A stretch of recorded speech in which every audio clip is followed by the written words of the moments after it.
Buenas noches, mi nombre es Brian Fernández Parra Rivera y a continuación les mostraré mi experimento de microbiología ambiental. El trabajo es presentado a la tutora Sandra Milena Álvarez. Bueno, comenzamos con la primera fase, donde es la experimentación de un simulador de medio de cultivos, por lo cual tendremos tres recipientes donde prepararemos gelatina sin sabor. En el primer recipiente el estudiante colocará en la parte central 2 granos de suelo, dejar en ambiente fresco y seco, observar los cambios y crecimientos durante 15 días. Bueno, en los primeros 5 días se observa cómo se está creando una cantidad de moho alrededor de los granos. Los granos se profundizan unos cuantos milímetros. Aquí podemos observar toda esta parte blanca, que es el moho, y se crean unas manchas cafés. Bueno, a los 10 días se observa que la gelatina tiene ya forma líquida. La muestra ha descendido de la superficie y a su vez podemos observar que la misma superficie de la gelatina se observan hongos filamentosos, como el moho, como aquí lo podemos observar, de color blanco. En este encontramos que en toda la superficie también podemos ver las manchas cafés oscuras por la descomposición de la gelatina. Aquí podemos observar todas las manchas cafés. Bueno, a los 15 días observamos que la gelatina prácticamente se encuentra en forma líquida y se observan manchas oscuras alrededor de la muestra con olor a fétido. Aquí podemos observar los dos granos con una cobertura de una mancha blanca grande y por dentro tiene unas manchas cafés, las cuales son las que proveen el olor a fétido. Bueno, en el segundo recipiente tendremos que tener un agua residual, bien sea de charca, de río, y con la ayuda de un gotero colocaremos una gota y con un copito desplazaremos esa gota de agua de la siguiente forma, como aquí en la imagen lo muestra. El procedimiento se realizó con agua residual del producto de una descomposición de materia orgánica de un compostador casero. Bueno, a los 5 días se observa cómo se arrastró la gota, donde se forman unas manchas cafés. De esta misma forma se inició y en el punto final de la gota se observa una mancha oscura. Podemos iniciar la forma donde inicia y donde termina. A los 8 días se observa que la gelatina comienza a tomar una forma líquida, crecen manchas blancas en toda su superficie, como podemos observar acá todas estas manchas blancas, pero se continúa observando las manchas cafés según el arrastre de la gotera. Como podemos ver aquí, se desplaza la gotera con las manchas cafés y alrededor de estas manchas cafés se encuentran las manchas blancas. Bueno, en el último paso, el estudiante debe conseguir una muestra que contenga un hongo filamentoso. Puede ser un pedazo de madera en descomposición, cualquier clase de fruta que esté infectada con moho. Bueno, en este caso se utilizó un trozo de madera en descomposición con un moho blancuzco en su superficie. Se deja en el centro del cultivo, se observa durante los primeros 5 días alrededor de la superficie del trozo de madera aparecen manchas blancas con moho, como lo podemos mostrar aquí por esta parte, son totalmente blancas y alrededor de la mancha blanca hay una mancha café. A los 10 días se observa que la gelatina empieza a presentar proceso de descomposición, se observan manchas cafés y blancas, se recibe mal olor, el trozo de madera se sumerge y podemos determinar que el moho se ha reproducido y se ha cultivado. Bueno, seguimos con la actividad de la columna de Winograd-Kiski.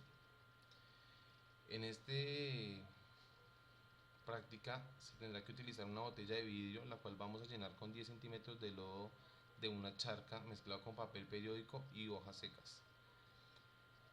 Después de tenerlo bien compacto, se agregará agua residual de una charca o un río hasta dejar 4 centímetros libres de aire y tapar con papel vinipel. Este sitio se tiene que dejar donde le dé la luz. En la primera semana se observa que en la parte compacta del lodo se comienza a crear unos espacios de aire, como acá los podemos observar, que son muy pequeños.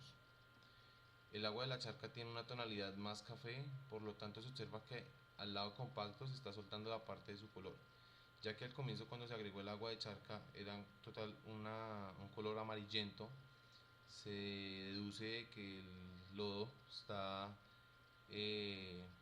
botando parte de su color para mezclarse con el agua.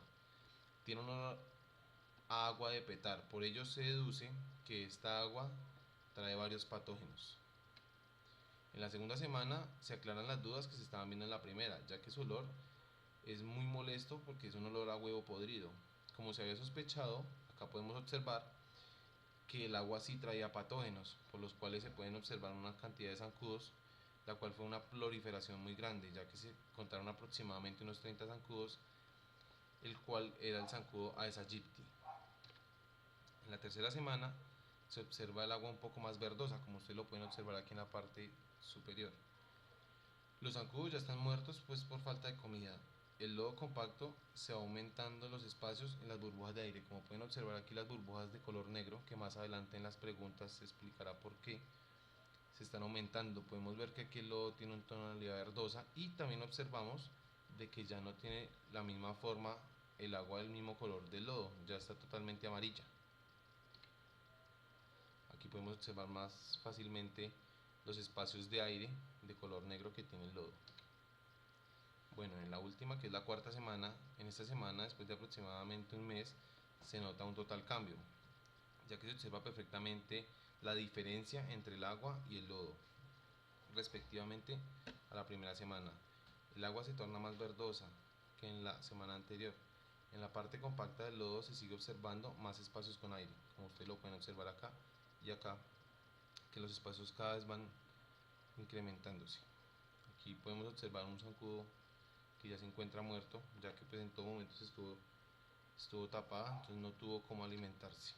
Bueno, aquí tenemos una comparación del experimento en la primera semana y en la última semana. Aquí, como podemos ver, los espacios con aire son mucho mayores, el agua cambia totalmente su color, tiene una tonalidad verdosa. Acá se nota este color que es la mitad entre el agua y el lodo, que es una parte más blanda. Y seguimos con la parte de las preguntas durante el experimento. Bueno, ¿por qué se forman las manchas negras en el lodo? Bueno, las manchas negras en el lodo se deben a una reacción química que realizan las bacterias liberando ácido sulfurhídrico SH2 por la presencia de hierro. Por esto, a mayor presencia de hierro en el lodo, las bacterias liberarán más ácido sulfurhídrico, en la cual se evidencian las manchas negras en el lodo. Como podemos ver, estas manchas son creadas por el ácido sulfurhídrico. ¿Por qué en la parte superior de la columna es verde? Esto se debe a que existen bacterias tipo fitoplancton, que son las únicas bacterias que, al igual que las plantas, son capaces de realizar un proceso de fotosíntesis, y como el experimento se dejó al sol, estas bacterias se generaron permitiendo la fotosíntesis. Bueno, en esta práctica no se notó tanto este sistema de fotosíntesis, ya que tiene una tonalidad verdosa, pero no en grandes cantidades. Podemos deducir que pudo haber habido falta de sol. Bueno, la tercera pregunta es: ¿cuál es la fase anaerobia de la columna? Bueno, la fase se presenta en la parte inferior, donde va el lodo compacto, donde es la mayor cantidad de ácido sulfurhídrico y mayor cantidad de bacterias. Al no tener presencia de oxígeno, los químicos son degradados a dióxido de carbono para realizar los diferentes ciclos que en este se presentan. Acá podemos ver, esta la parte de la zona anaerobia. ¿Cuál es la fase aerobia de la columna? Bueno, esta fase se presenta en la parte superior, donde hay presencia de oxígeno, menos cantidad de SH2, y esta pequeña cantidad de ácido sulfúrico que se encuentra, la cual es muy mínima, es utilizada para las bacterias para realizar un proceso de oxidación y así producir su propia materia orgánica, que es la parte donde se encuentra el agua de charca, es la parte donde hay el sistema aerobio.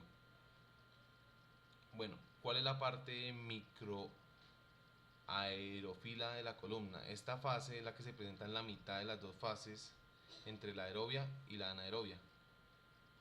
¿A qué se debe el olor a huevo podrido en dichos sistemas? Este olor a huevo podrido se percibe ya que existe la presencia de sulfuro de hidrógeno, el cual es un gas. Y por último, ¿qué aplicabilidad tiene el experimento a que le permite entender dentro de los ejercicios de la ingeniería ambiental? Bueno, este experimento me ayudó a entender que los microorganismos se pueden ocupar microespacios independientemente de su entorno, ya que ellos entornan fácilmente sus necesidades ambientales y vitales. Muchas gracias.